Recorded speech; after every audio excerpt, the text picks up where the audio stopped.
en el sistema nervioso central. Ajá.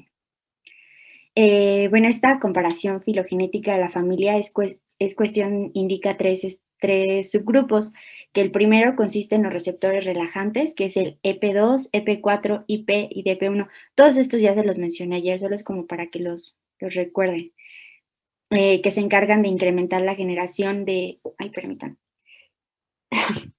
ya, que incrementan la generación del monofosfato de la adenosina en el ciclo celular. Y el segundo, que consta de los receptores contráctiles, que es el EP1, el FP y el TP, que incrementan los niveles citosólicos del calcio.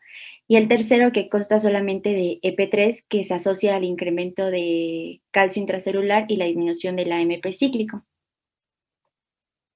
Déjame si le puedo cambiar. Ya. Bueno, vamos a comenzar con los efectos fisiológicos de las prostaglandinas endógenas, que vamos a ver en cada sistema. El primero es el sistema gastrointestinal.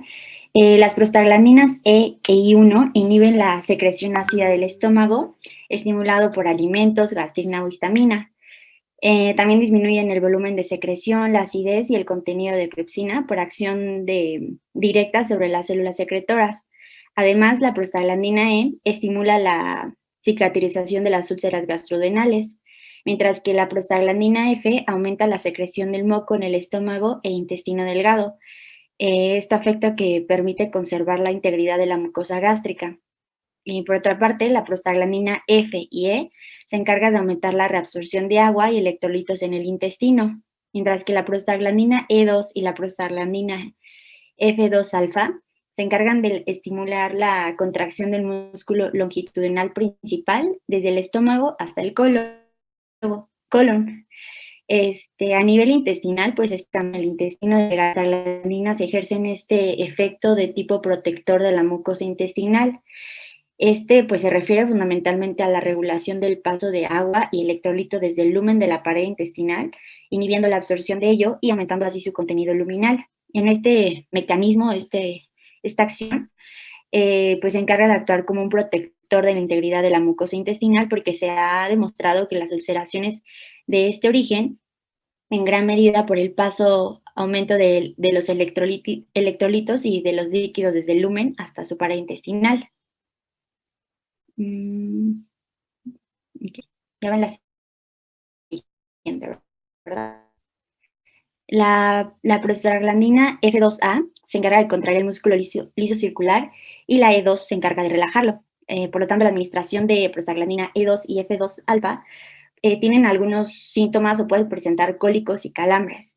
Después de la ingesta de prostaglandinas E, se han observado efectos secundarios o efectos de diarrea, cólicos, el reflejo de bilis en mujeres que la han llegado a usar como un tratamiento para abortar. La administración, por ejemplo, en dosis altas de la prostaglandina E y de la I2, se encargan de inhibir la producción del ácido clorhídrico y de la pepsina en el estómago.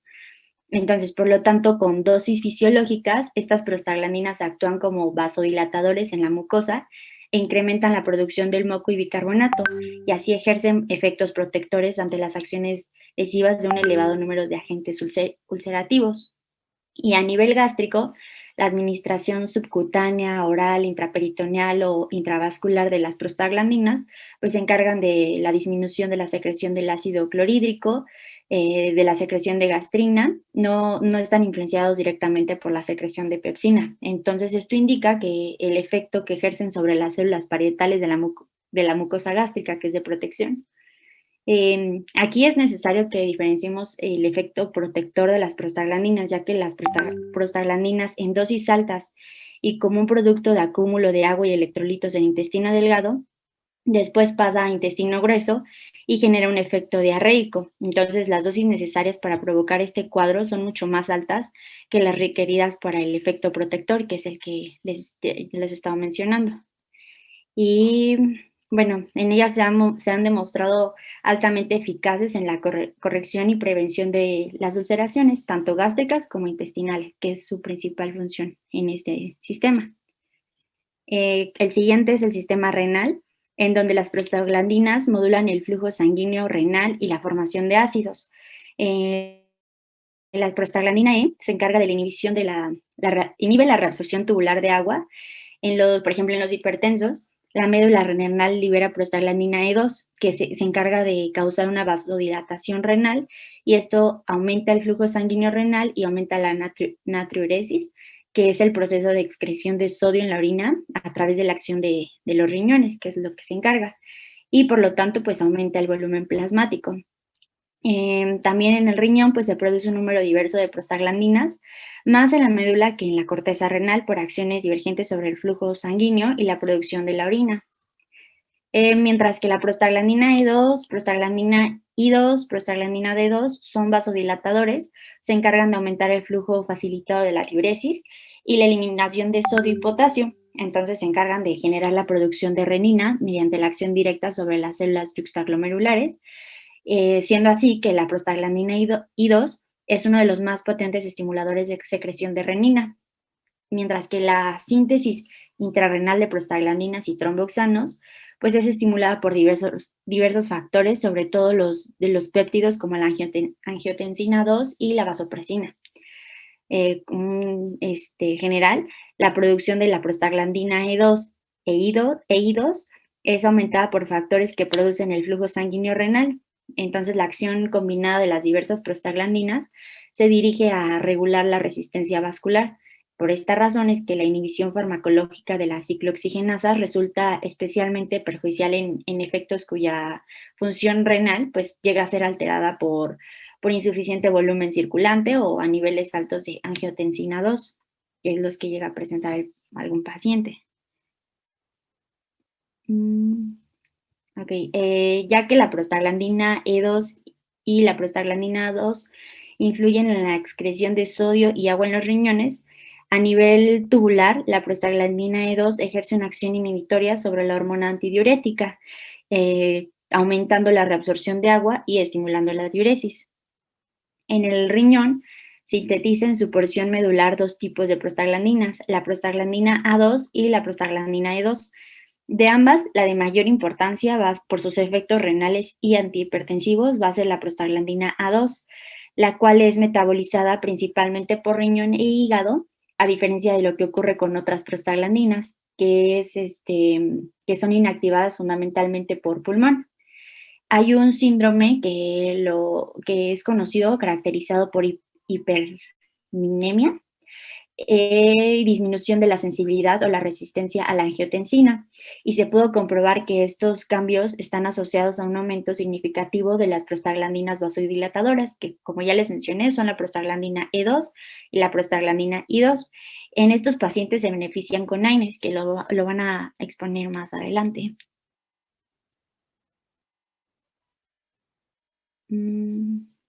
Estoy cambiando. Ok. Bueno, en aparato cardiovascular, la pared vascular produce múltiples prostaglandinas, en especial van a ser la prostaglandina E2 y la prostaglandina I2. El carácter vasodilatador de estas sustancias es importante para mantener la canalización de las arteriolas precapilares, los esfínteres y las vénulas postcapilares ante la acción de los distintos vasoconstrictores circulantes. La prostaglandina I2 de la pared vascular, como una sustancia vasodilatadora y antiagregante, va a ser el contrapeso en la prostaglandina H2 y sobre todo del tromboxano A2 plaquetario y constrictor vascular. La relación de estos dos derivados de la ciclooxigenasa es parte importante en el mantenimiento de la fisiología sanguínea y la alteración del delicado equilibrio de prostaglandina I2 y tromboxano A2, que determina el comienzo de la formación de trombos. En músculo liso vascular, la arteriola se relaja por acción de la prostaglandina E2 y la prostaglandina I2 en la vasodilatación, ya que es promovida por una acción de adenilciclasa. La prostaglandina F2A actúa produciendo vasoconstricción principalmente en las venas. Hay un caso conocido como ductus arterioso, que es una estructura vascular que conecta la aorta descendiente proximal. Está en la imagen aquí, no sé si lo puedan ver, o si alcanzan a ver este puntito rojo, principal cerca del origen de la rama pulmonar izquierda, esencial para la vida fetal, y se cierra espontáneamente después del nacimiento en la mayoría de los recién nacidos en término. Sin embargo, en prematuros, el cierre del ductus se produce con frecuencias más altas de la primera semana de vida, especialmente en aquellos que precisan ventilación mecánica. Entonces, la presión elevada de oxígeno produce este cierre ductal, mientras que la hipoxemia induce la relajación. Por lo tanto, las prostaglandinas E2 y prostaciclinas, que la prostaglandina I2, circulantes y producidas localmente, pues muy elevadas en el feto, inducen la vasodilatación del ductus arterioso. Mm, bueno, sí se los menciono. En la presión arterial aumenta por acción de la, déjenme ver si les puedo regresar. Bueno, por acción de la prostaglandina F2 alfa, en algunos animales de experimentación se debe a la vasoconstricción. Sin embargo, en el ser humano, la prostaglandina F2 alfa no altera la presión arterial. Será como algo extra. Ahora en inflamación. Bueno, las prostaglandinas inhiben la función y proliferación linfocitaria y se encargan de suprimir la respuesta inmunitaria. Entonces, estos eicosanoides son liberados en respuestas a múltiples estímulos invasores y se encargan de contribuir a los síntomas de la inflamación en sus primeras dos fases. La vasodilatación aguda, que está unida a un incremento de permeabilidad y subsiguiente inflamatorio de leucocitos y células fagocitarias, y los derivados de la vía de ciclooxigenasa, fundamentalmente las prostaglandinas de tipo E y de tipo I2, que se encargan de favorecer la vasodilatación prolongada y aumentar el flujo sanguíneo en la microcirculación, mientras que al mismo tiempo que potencian la acción de otros mediadores como la bradicina, la serotonina, pues también son capaces de incrementar la permeabilidad vascular y activar las terminaciones nerviosas. Mientras que las prostaglandinas E1 y la prostaglandina E2 se encargan de producir un marcado edema. Estas derivadas de su acción vasodilatadora, que se traduce en un escurrimiento de líquido vascular, siendo una de sus formas de participación en la reacción inflamatoria. Y bueno, en este sentido, la prostaglandina F2 alfa muestra solo la décima parte de la potencia de las prostaglandina E, que es la 1 y 2, que son las que se encargan de producir este edema. La prostaglandina E2 aplaca la respuesta humoral de los anticuerpos al inhibir la diferenciación de linfocitos B en plasmacitos secretores de anticuerpos. Las prostaglandinas actúan como estos mediadores en la reacción inflamatoria. En este sentido, pues se han observado en tejidos inflamados que además de la liberación de histamina y bradicina, ellos producen también la prostaglandina E y la prostaglandina F2 alfa. Se llama bradicinina. Bradicinina. Sí, es que ya van 2 veces que lo dices. Perdón. Bueno, la histamina y bradicinina se encargan de producir la prostaglandina E y la prostaglandina F2 alfa. Y bueno, en los linfocitos T, la prostaglandina E2 se encarga de inhibir la proliferación estimulada por mitógeno de la liberación de linfocinas por parte de células sensibilizadas. Por ejemplo, la prostaglandina E2 y el tromboxano A2 también pueden contribuir en el desarrollo de los linfocitos T al regular la apoptosis de los timocitos inmaduros. Y todas estas reacciones que ya les mencioné, pues se van a ver severamente disminuidas por la aplicación previa de los inhibidores de la síntesis de prostaglandinas, como es el caso de la aspirina, indometacina o bien un inmunizador contra las prostaglandinas.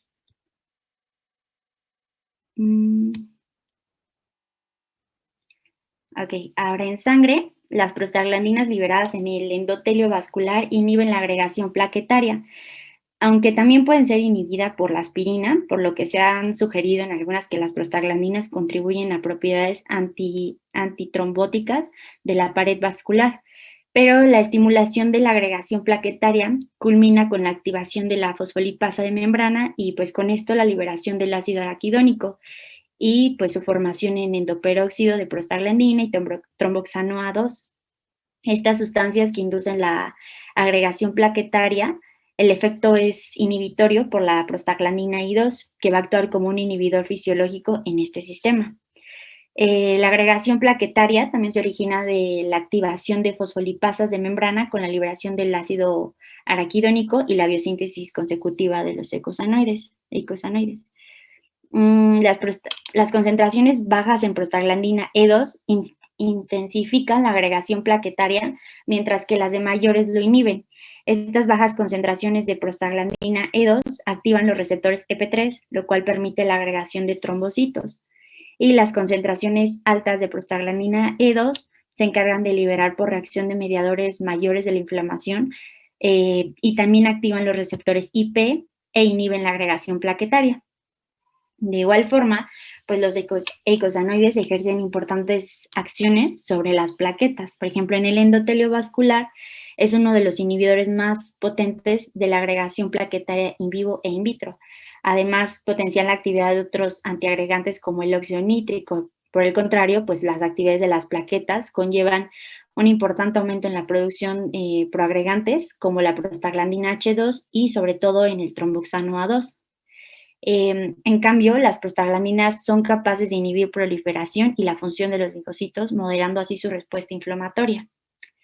Las interacciones entre la prostaglandina I2 y el tromboxano A2 ocurren en la interfase sangre endotelial. El endotelio se encarga de producir continuamente prostaglandina I2, repeliendo las plaquetas y evitando que se adosen a la pared de los vasos mientras se mantengan íntegras. Entonces, en caso de una lesión vascular con remoción de las células endoteliales, pues fuente de prostaglandina I2 sobrevive en trombosis. Cabe hacer una aclaración de las concentraciones de prostaglandina I2 son necesarias para inhibir la agregación de las plaquetas, es mucho menor a las que requeridas para evitar una adhesión de estas a la pared del vaso. Entonces se sugiere que en una lesión moderada las plaquetas pues se adhieren y cubren, pero en el vaso no se trombosa hasta que se llega a la producción de prostaglandina I2 y pues se pierde por completo. Entonces la prostaglandina I2 producida mientras el endotelio vascular permanezca intacto, pues inhibe la agregación plaquetaria, aumentando el AMP cíclico en las plaquetas.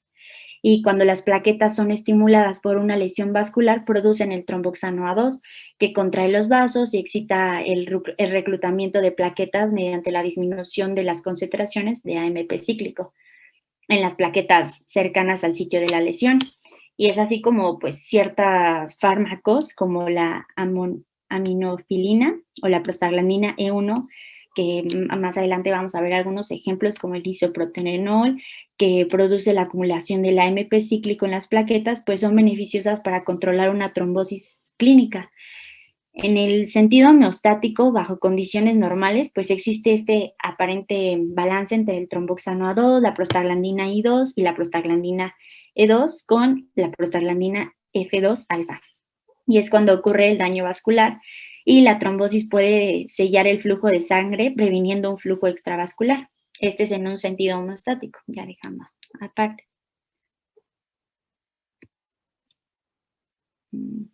Bueno, en la reproducción y el parto, los efectos de las prostaglandinas sobre el útero son de gran importancia clínica. Por ejemplo, las prostaglandinas del líquido seminal se encargan de facilitar la implantación del blastocito y la secreción de las prostaglandinas uterinas causada por la luteólisis, que se acuerdan que es la degradación del cuerpo lúteo, que tiene lugar cuando no se produce una implantación o que va a finalizar con la descamación del endometrio. Y durante la menstruación hay liberación del ácido araquidónico, que se encarga de la liberación de prostaglandinas que aumentan en el líquido menstrual, lo que puede contraer el músculo liso uterino y sensibilizar las fibras aferentes del dolor, y pues con esto contribuye a los síntomas de dismenorrea primaria, que es cuando sufren contracciones uterinas anormales debido a este desequilibrio químico. Mientras que la prostaglandina E2 actúa para inducir la maduración de los ovocitos necesarios para la fecundación durante la ovulación y después de esta. Bueno, durante el embarazo también aumenta progresivamente las propiedades de las membranas fetales, pues para producir prostaglandinas, y durante el trabajo de parto aumenta su concentración en sangre y en líquido amniótico. También esto tiene importancia, claro, pues en los hombres, o en sexo masculino, ya que el mayor origen de las prostaglandinas es de las vesículas seminales. La próstata y los testículos pues se encargan de sintetizar solo pequeñas cantidades, pero el semen de los hombres fértiles encontré algunas cantidades cercanas de 400 microgramos sobre mililitro de prostaglandina E y prostaglandina F. Existiendo 20 veces más la prostaglandina E que la prostaglandina F. Mencionan algo de que el hombre con bajas concentraciones de prostaglandina en el líquido seminal es relativamente infértil, y vamos a ver más adelante algunos tratamientos que son utilizados para estos casos.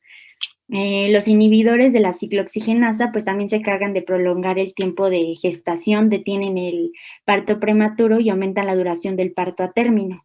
Esto ha permitido pues sugerir un posible papel de las prostaglandinas como un inductor fisiológico del parto, o al menos como un factor de ayuda en las contracciones provocadas por la oxitocina. Un aspecto descrito recientemente es la capacidad de la prostaglandina E1, que es inyectada en los cuerpos cavernosos del pene, de generar una prolongada erección en individuos con impotencia no causada por trastornos vasculares o alteraciones de la estructura anatómica del cuerpo cavernoso. Y pues, bueno, también esto lo encontré, que se vio a grandes dosis de aspirina, que es lo contrario a esto, reduce el contenido de las prostaglandinas del líquido seminal.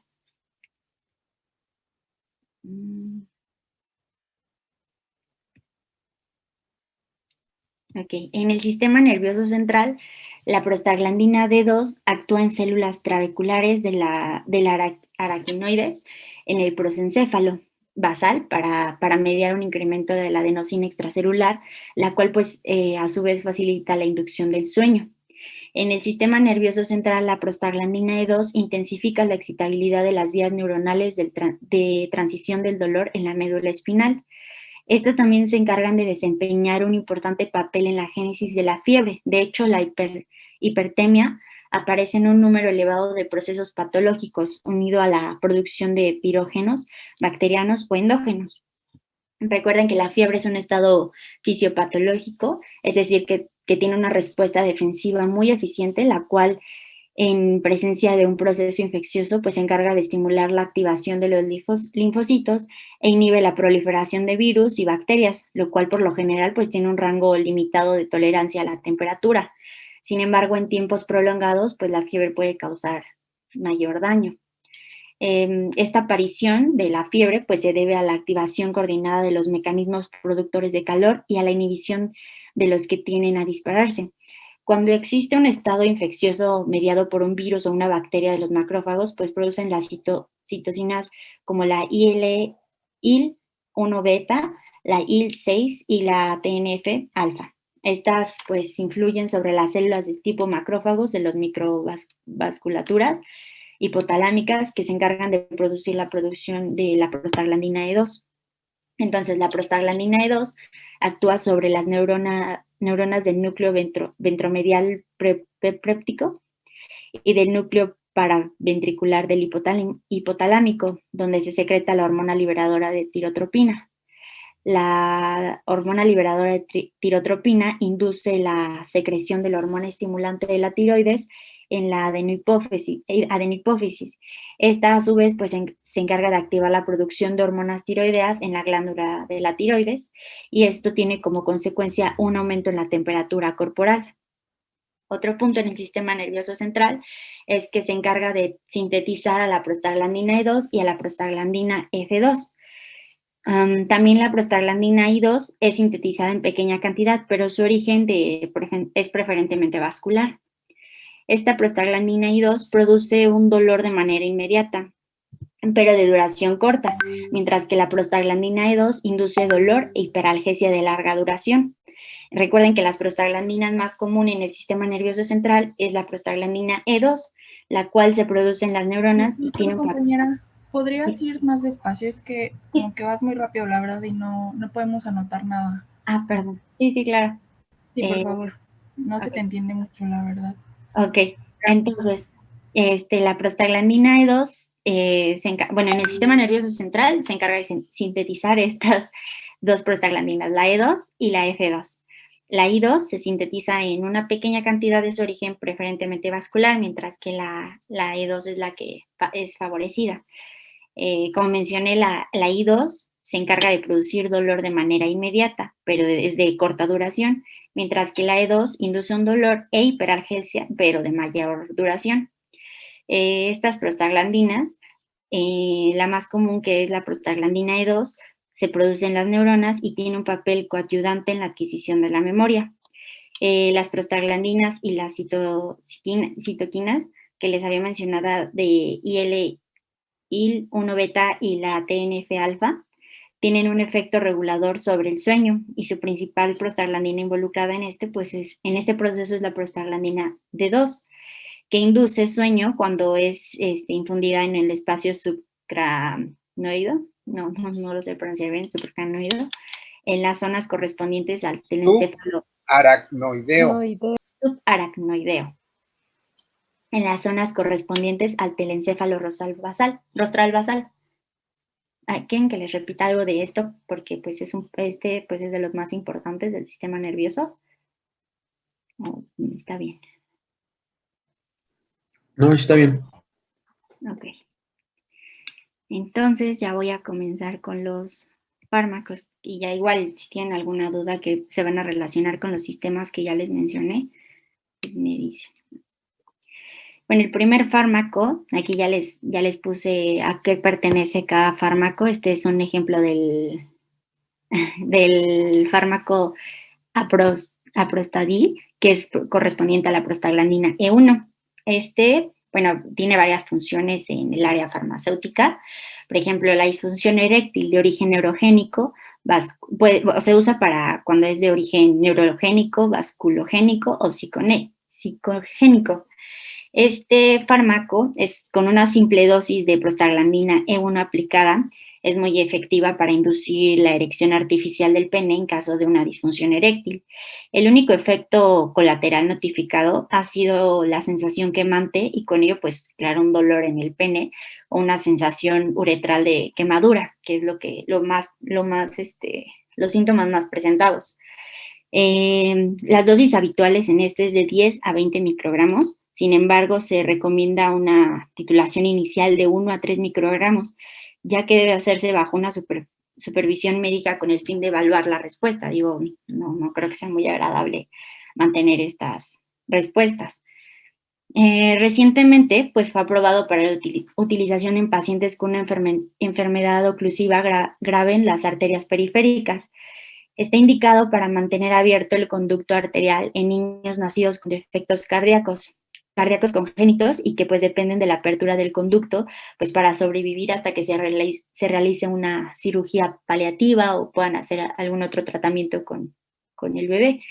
La dosis inicial ordinaria pues se maneja de 50 a 100 microgramos por kilogramo sobre minuto y puede ser esto se puede ir reduciendo a dosis, pero se mantienen mientras mantenga estos efectos deseados. Por ejemplo, en estos recién nacidos, las reacciones adversas más frecuentes pues, son la producción de apnea, hipotensión, bradicardias o taquicardias, fiebres y hasta convulsiones. Y también se han descrito casos de paro cardíaco, edemas, diarrea, trastornos motores de origen nervioso, pero la mayoría de estos efectos desaparecen con rapidez al suspender el tratamiento. Otra de las aplicaciones es en la enfermedad de Raynaud, que es un trastorno poco frecuente en los vasos sanguíneos que afecta pues generalmente los dedos de las manos y de los pies. Esta enfermedad pues provoca un estrechamiento de los vasos sanguíneos cuando la persona siente frío o estrés.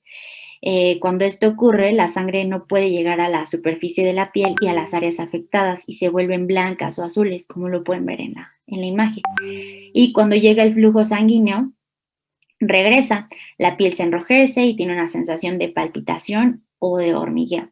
Y en casos severos, pues la pérdida del flujo sanguíneo puede causar llagas o hasta la muerte del tejido.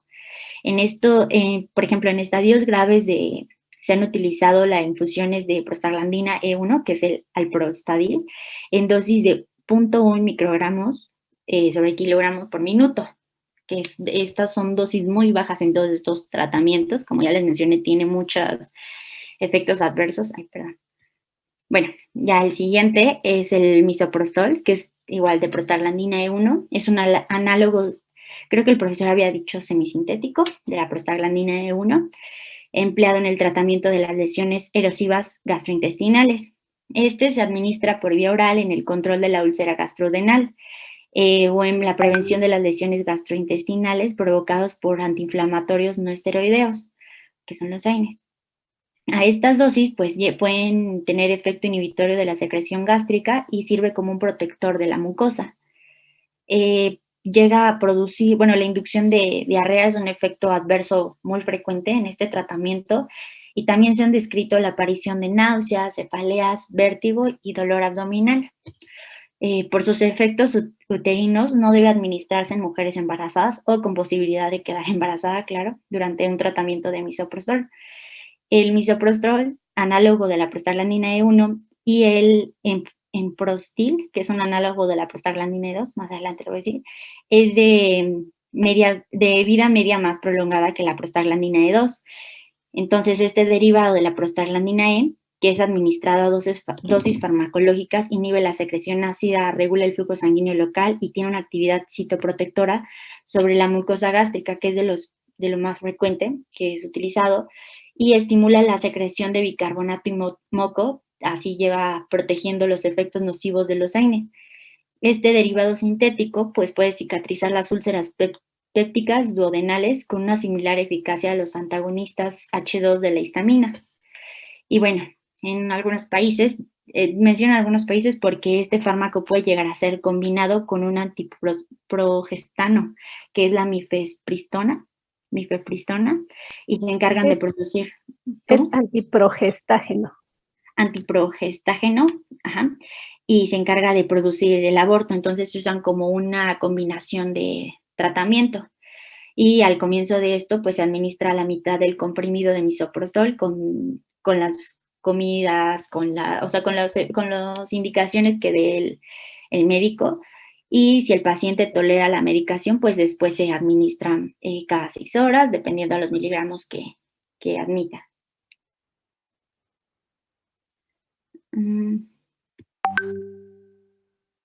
La siguiente es la dinoprostona. Esta es empleada terapéuticamente como un agente oxitóxico en la inducción del parto, expulsión del feto y el aborto espontáneo. Se administra por vía oral, 0.5 miligramos como dosis inicial y pues se continúa con 1 o 1.5 miligramos sobre hora. Cada oral hasta una dosis terapéutica máxima de este fármaco de 4 a 5 miligramos. Por vía intravenosa se usa de 250 a 500 microgramos por minuto durante 30 a 60 minutos, pero manteniendo un elevado la dosis según la respuesta, se puede llegar hasta los 4 miligramos sobre minuto.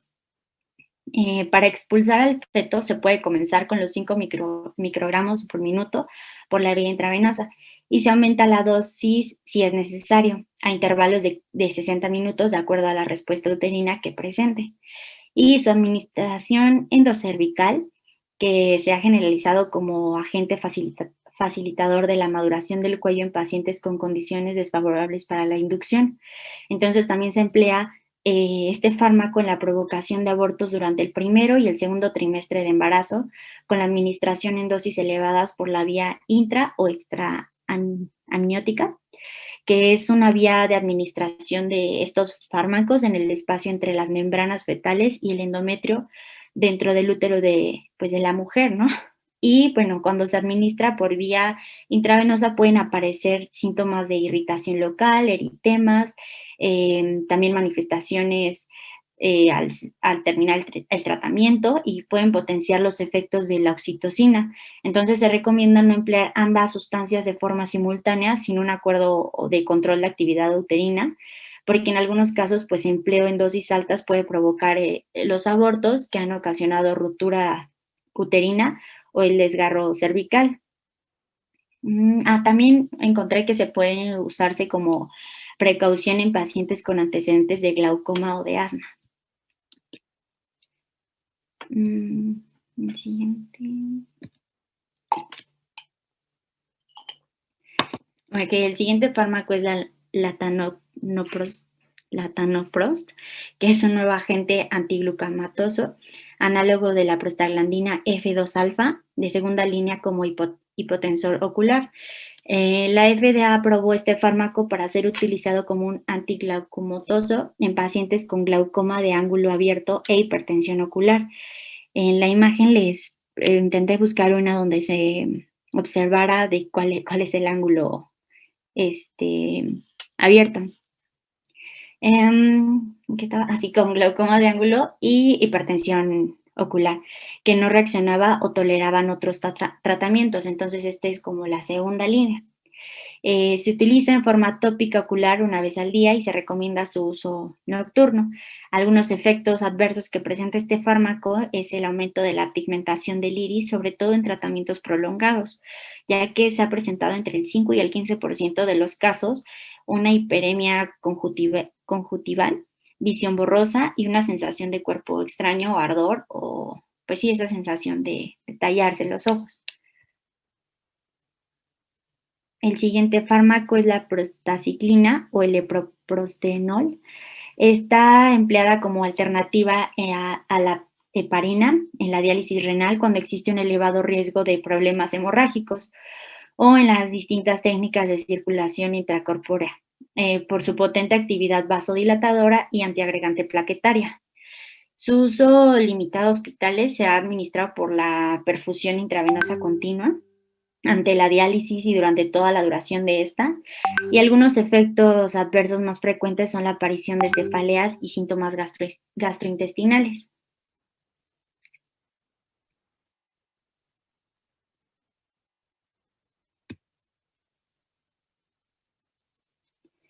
Ok, el siguiente fármaco es la Selexipag. Este es un agonista selectivo de los receptores IP y claramente definido por la prostaglandina y sus análogos. La selectividad frente a los receptores EP1, EP3, FP y TP es importante, ya que estos trata de receptores contráctiles bien definidos en el tracto gastrointestinal y los vasos sanguíneos. Y la selectividad frente a los receptores EP2, EP4 y DP1 es importante, ya que tratas de receptores que median los receptores depresores inmunitarios. Este fármaco en tratamiento a largo plazo de la hipertensión arterial pulmonar en pacientes adultos de clase funcional FP, que es denominado con la OMS, en terapia de combinación con pacientes controlados de forma insuficiente, como un antagonista del receptor de la endotelina y un inhibidor de la fosfodiesterasa de tipo 5. Su administración es por vía oral, tiene una biodisponibilidad del 50 hasta 50%, se metaboliza en hígado por la CYP2C8 y luego se conjunta con el ácido glucurónico. Solo el 10% pues, se llega a eliminar por riñón y tiene efectos secundarios como la disminución del apetito, la pérdida del peso, cefaleas, congestión nasal, diarrea, vómitos, náuseas, algunas erupciones, urticaria y eritemas.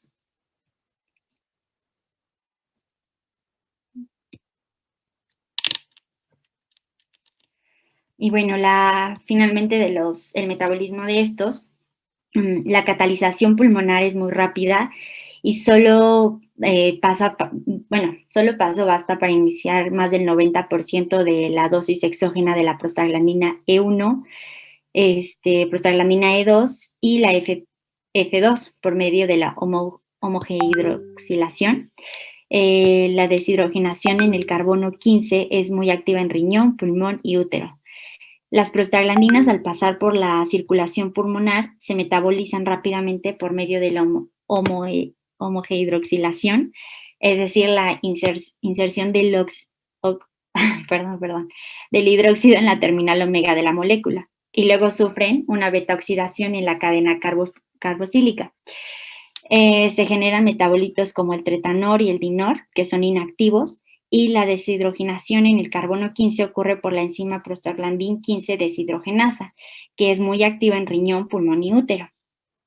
La 15 deshidrogenación de la prostaglandina en el mecanismo fisiológico más rápido y más importante en la activación de las prostaglandinas, como ya les mencioné, es en riñón, pulmón y en útero.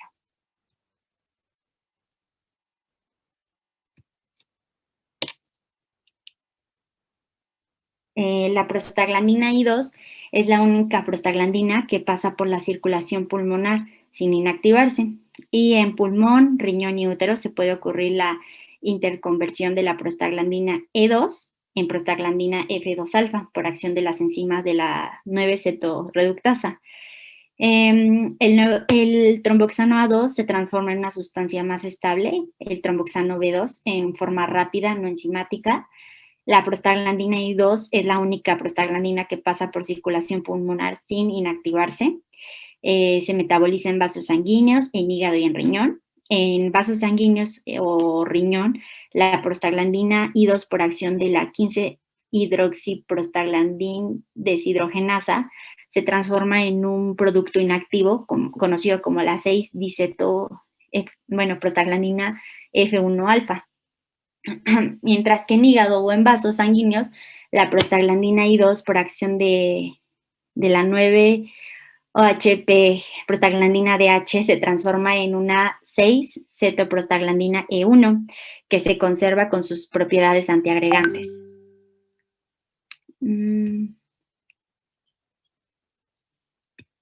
Y pues ya que les mencioné de todos los, en cada fármaco les fui mencionando algunos efectos adversos, estos son como los efectos generales, creo que todos ya podrían reconocer alguno de estos efectos.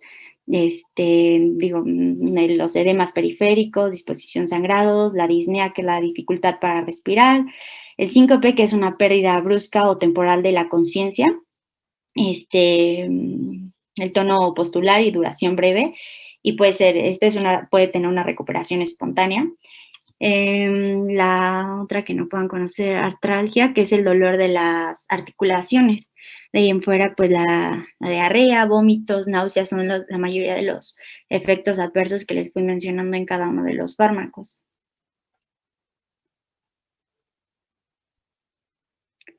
Y bueno, ya para finalizar, los inhibidores de la síntesis de prostaglandinas, entre ellas se puede mencionar la aspirina, el paracetamol, la indometacina y corticoides. Este fenómeno es inhibidor que ha llevado a una interesante demostración secundaria, la cual el rol de las prostaglandinas como mediadores de la reacción inflamatoria, tanto local como en sistema nervioso central, con todas sus secuelas, por lo que pues, se buscan mejores sustancias antiinflamatorias que se han orientado a aquellos fármacos con franco poder inhibitorio de las prostaglandinas sintetasa, que es el origen de todas las prostaglandinas, pero se los van a explicar creo que ya en otra presentación. Y pues sería todo.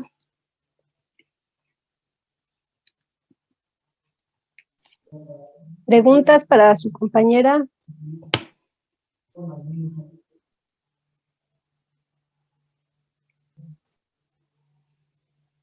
¿Comentarios?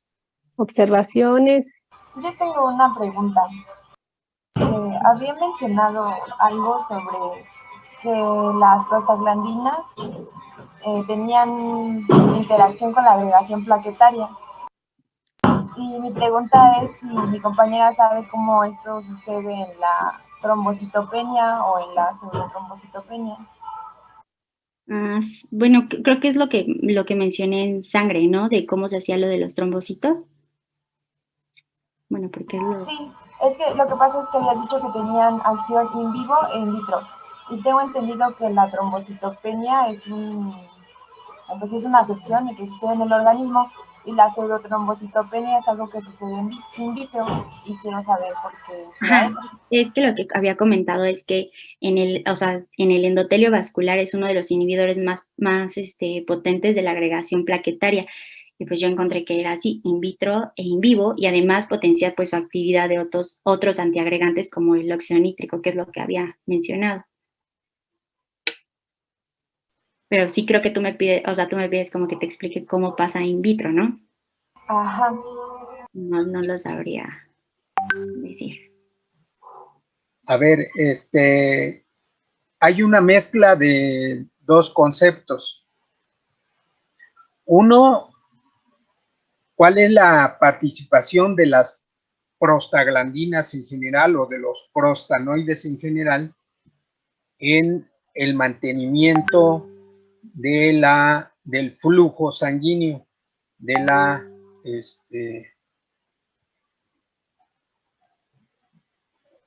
fluidez de la sangre? Entonces, para mantener la fluidez de la sangre, esto es, hablando solamente de los prostanoides es el resultado de la participación de dos prostanoides.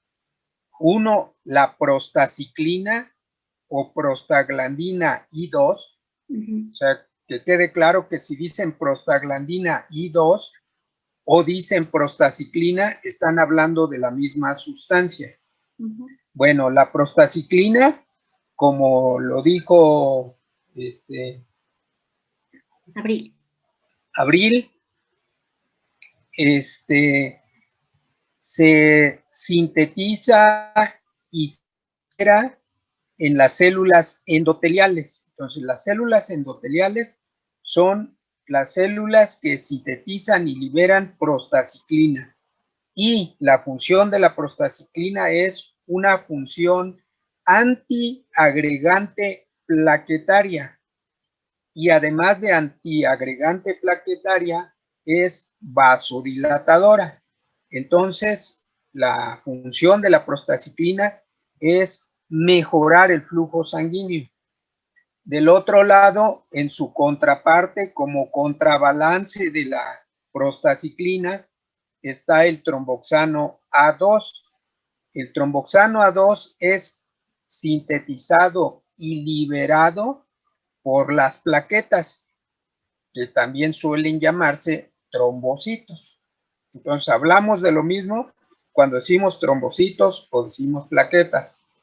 Bueno, las plaquetas sintetizan y liberan tromboxano, y la función del tromboxano es agregante plaquetario por una parte y vasoconstrictor por otra. Entonces vean que son antagonistas fisiológicos el tromboxano A2 y la prostaciclina. El tromboxano A2 producido por las plaquetas, la prostaciclina por las células endoteliales. Entonces, del balance de la actividad de estas dos sustancias puede terminar en que se produzca un trombo, si es que predomina la acción del tromboxano A2, o que todo fluya bien si predomina la acción de la prostaciclina. Entonces vean que por este efecto de la prostaciclina que les estoy diciendo, es que, como les dijo Abril, la prostaciclina se puede utilizar cuando se hace diálisis para evitar que la sangre se coagule. Bueno, entonces, por un lado, esas son las acciones de estos prostanoides. Otro fenómeno que citó, ¿quién preguntó? Nancy. Bueno, el fenómeno de la trombocitopenia. Trombocitopenia significa baja de las concentraciones de trombocitos en la sangre, ¿sí?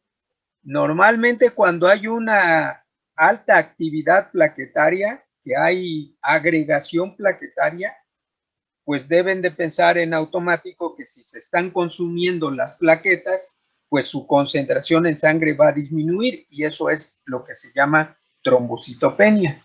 Bueno, la trombocitopenia puede ser porque haya un consumo agudo de plaquetas, o puede ser porque el organismo no esté produciendo la suficiente cantidad de plaquetas, pero eso es otra cosa. Bueno, pero en ambos casos, la trombocitopenia tiene sentido cuando se está presentando en un organismo vivo.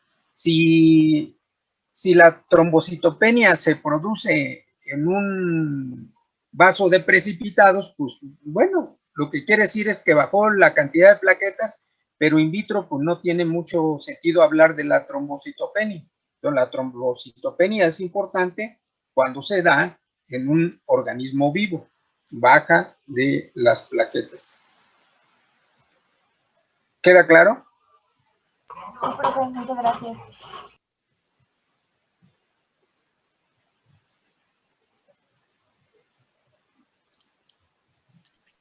Pues creo que ¿Alguna otra duda?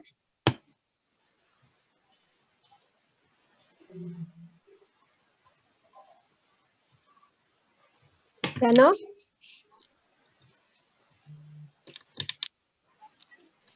Damos entonces por terminada esta presentación. Ok, gracias. Muchas gracias, Abril. Sí. Y ¿qué hora es? 12:48. ¿Empezamos con la siguiente o damos descanso? ¿Cómo ves? Pues Yo digo que descanso. estamos en momento apropiado para el Del descanso. descanso, ¿no? Bueno, ahora sí 10 minutos. Bueno, son 12:48. A la una. A la una. ¿Sí? A la una regresamos